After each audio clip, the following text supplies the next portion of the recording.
Okay, paper 3, going through this. So we'll start off with section A, the practical based questions. So in this question, we're looking at a system to reproduce the conditions of natural wetlands.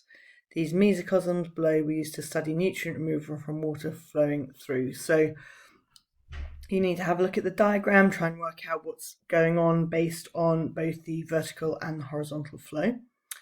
And then question A says, compare and contrast the design of both mesocosms, the vertical flow and the horizontal flow. So what you can say is, in terms of similarities, they've both got fairly similar design. So you've got a kind of input and an output. You've got an input and an output. They're both open systems, whereas the differences would be that the vertical flow here has a pump, whereas the horizontal flow doesn't. So the horizontal flow has a larger surface area, so all of this as opposed to just this, and so that would be your differences there. Okay, so for question B, suggest with a reason which system best reproduces the conditions of the natural environment. It would be the horizontal flow, because it works by natural flow. It's got more plants in it. It's sort of set up in a more natural system. This one here is very obviously a kind of artificial system, isn't it? Whereas this one is set up much more as a natural system. Okay, question C, state two variables are the temperature and light that should be controlled in this experiment in order to discover which system is more effective at removing nutrients from water.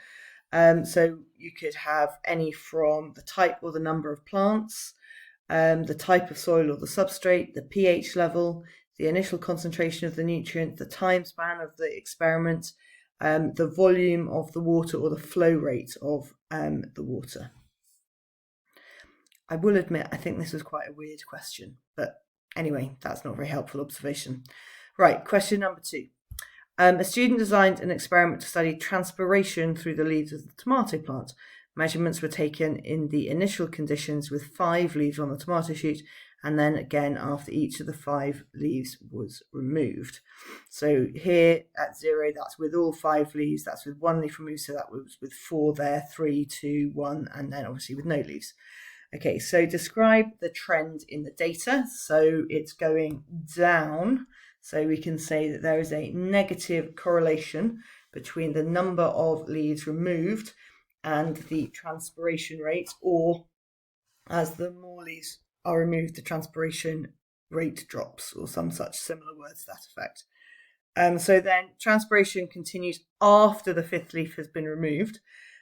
Suggests what can be concluded. So it's just the leaves that were removed. So you could conclude that transpiration is occurring in tissues that are not just the leaves, so through the stem or the shoot. State the independent variable in this investigation. So independent variable is the one we change. So that is the number of leaves removed. And explain how the results in the graph could have been attained. So the piece of equipment, that would be our friend the potometer. Okay, so you'd use a potometer and you'd attach the leafy shoot to the reservoir, and then you would measure the water uptake by the distance that the bubble moves. Okay, so question 3. God, you were right, it was another plants one. Sorry. So question 3, but this was all from one paper, I think. So question 3, an experiment was carried out to study osmosis in plant cells.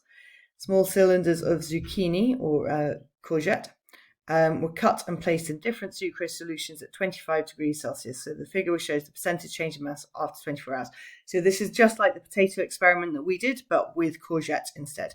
So estimate the solute concentration of the zucchini cells. So that occurs where that crosses the x-axis, which is 0.36. Okay, although it says estimate, the mark scheme doesn't give you any estimations because it's very clear on the scale.